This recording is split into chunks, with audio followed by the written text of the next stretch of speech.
Life ரொம்ப வித்தியாசமான வகையில் பிஸி ஆகுது. அப்படியே அறக்க பறக்க ட்ரமாட்டிக்கான பிஸின்னு சொல்ல முடியாது.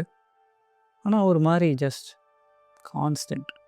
மார்னிங் ஸ்டார்ட் ஆகும், அலாம், ஸ்னூஸ், டிலே, கெட்டப், ரஷ் பண்ணணும், ஆஃபீஸ்க்கு ரெடி ஆகணும், ஒர்க் பண்ணணும், மீட்டிங்ஸில் உட்காரணும், இமெயில்ஸ், டெட்லைன்ஸ், ப்ரெஷர். முக்கால்வாசி நாள் சன்செட் ஆன அப்புறம் தான் வீட்டுக்கு வரோம். வந்தால் நம்மளோட அடுத்த ஷிஃப்ட்டு ஸ்டார்ட் ஆகும். டின்னர் குக் பண்ணுவோம், லாண்ட்ரி வாஷ் பண்ணுவோம், ஏற்கனவே வாஷ் பண்ணது இப்போது மடித்து வைப்போம், இல்லைனா அயர்ன் பண்ணணுன்னா அதையும் செய்வோம். வீட்டு தரையில் டஸ்ட் இருக்கும், பெட்ரூமில் காலையில் தூக்கி போட்ட பெட்ஷீட்ஸ் அப்படியே இருக்கும், சேர் மேலே துணி, கிச்சன் கவுண்டரில் நம்ம வச்ச சின்ன சின்ன விஷயங்கள். Every thing is quietly waiting for your attention. Every thing. உங்களை சுற்றி இருக்கிற உலகம் உங்ககிட்ட ஒரு மேட்டர் ஆஃப் ஃபேக்டாக சொல்லுது, இதுதான் அடல்ட் லைஃப். எல்லாரும் வாழ்க்கையை இப்படி தான் ஓட்டிகிட்ருக்கோம்.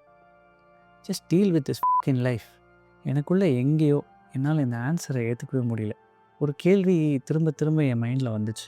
எதுக்கு இவ்வளோ திங்ஸ் இருக்கணும்? Why so many things in the first place? எதுக்கு நம்ம லைஃப் மெயின்டைன் பண்ணுறதுக்கு இவ்வளோ எனர்ஜி எடுக்குது? எதுக்கு என்னோடய best time of the day நான் இவ்வளோ ஆப்ஜெக்ட்ஸ் மேனேஜ் பண்ணுறதில்ல போயிட்டுருக்கு?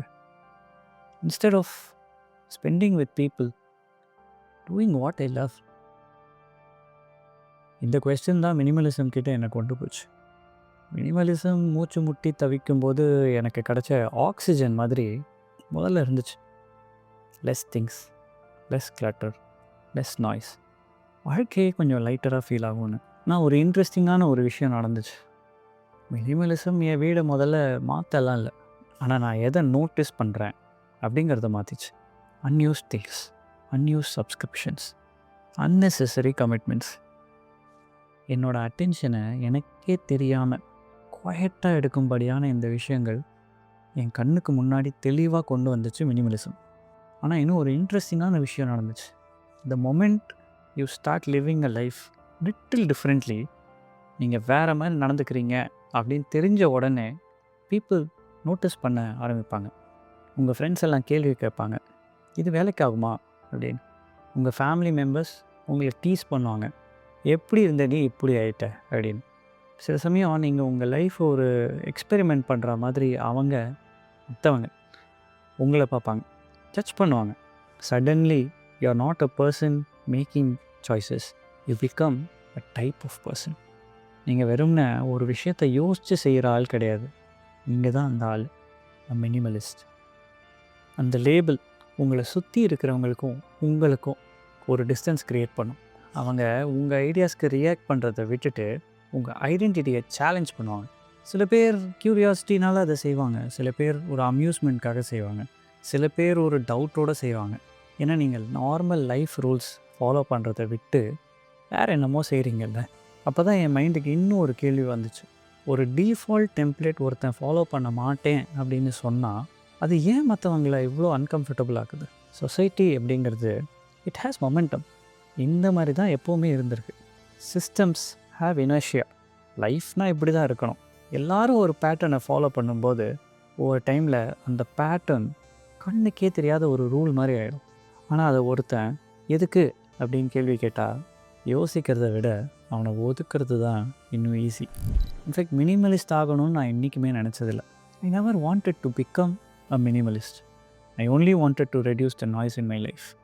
மினிமலிசம் எனக்குள்ளே இருந்த அந்த கேள்விகளுக்கும் அந்த தாட்ஸ்க்கும் என் ஃப்ரஸ்ட்ரேஷன்ஸ், ஹெல்ப்லெஸ்னஸ், நான் ஃபீல் பண்ண அந்த மொனாட்டனி, இது எல்லாத்துக்கும் ஒரு லாங்குவேஜ் கொடுத்துச்சு. ஸோ இந்த ஃபிலாசபியை நான் 10 வருஷம் செஞ்ச அப்புறம் எனக்கு இன்னும் ஒரு டீப்பரான ரியலைசேஷன் வந்துச்சு. மினிமலிசம் பொருட்களை பற்றி சம்மந்தப்பட்டதே கிடையாது. Minimalism is about clarity. வாழ்க்கையை பற்றி ஒரு 5 விஷயங்கள் எனக்கு இன்னும் நல்லா புரிஞ்சுக்கிறதுக்கு மினிமலிசம் ஹெல்ப் பண்ணிச்சு.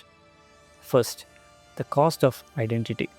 நமக்குன்னு ஒரு லேபிள் கொடுக்கும்போது நான் ஒரு மினிமலிஸ்ட், நான் ஒரு ப்ரொடக்டிவிட்டி பர்சன், நான் ஒரு ஃபிட்னஸ் ஓரியன்ட் பர்சன் அப்படின்னு நம்மளை நாமே ஐடென்டிஃபை பண்ணும்போது ஒரு ஸ்ட்ரேஞ்சான ஒரு விஷயம் நடக்குது. நம்ம அந்த ஐடென்டிட்டியை சார்ந்த விஷயங்கள் மட்டும்தான் செய்வோம். இது நம்ம வாழ்க்கைக்கு உதவுதா இல்லையா அப்படிங்கிறது யோசிக்கிறதுக்கு பதிலாக நம்ம ஐடென்டிட்டிக்கு இது மேட்ச் ஆகுதா அப்படின்னு யோசித்து அதை செய்வோம். அந்த சிந்தனையே உங்கள் வளர்ச்சியை தடுக்கிற ஒரு ட்ராப்பாக அமையும். Second, attention. இந்த மாடர்ன் வேர்ல்டோட பிரச்சனையே so many things are competing for your attention. உங்களுக்கு வர ஒரு நோட்டிஃபிகேஷன், உங்கள் ஃபோனில் இருக்கிற ஒரு ஆப்பு, நியூஸில் இருக்கிற எல்லா ஹெட்லைன்ஸ், டிவியில் இருக்கிற எல்லா ஷோ, பஸ்ஸு பின்னாடி போகிற அட்வர்டைஸ்மெண்ட் எல்லாமே உங்கள் அட்டென்ஷன் வேணும்னு கேட்குது. இது ரொம்ப நார்மல் அப்படின்னு நினச்சிட்டு இருந்த என்ன மினிமலிசம் ஒரு சிம்பிள் கேள்வி கேட்க வச்சுது. Does this deserve my attention? பதில் நோ அப்படின்னா அது என் வாழ்க்கைக்குள்ளே வராதபடி பார்த்துப்பேன். Third, time for financial freedom. நிறைய பேர் ஃபினான்ஷியல் ஃப்ரீடம் வேணும் அப்படின்னு சொல்லுவாங்க. அதாவது காசுக்காக வேலை செய்யணும்னு கட்டாயம் இல்லாத ஒரு வாழ்க்கை வேணும் அப்படின்னு ஆசைப்படுவாங்க. இது தப்பில்லை. ஆனால் அவங்களோட இன்றைய பழக்கங்கள் அதுக்கான நடவடிக்கைகள் எடுக்க சுத்தமாக நேரம் இல்லாத மாதிரி இருக்குது.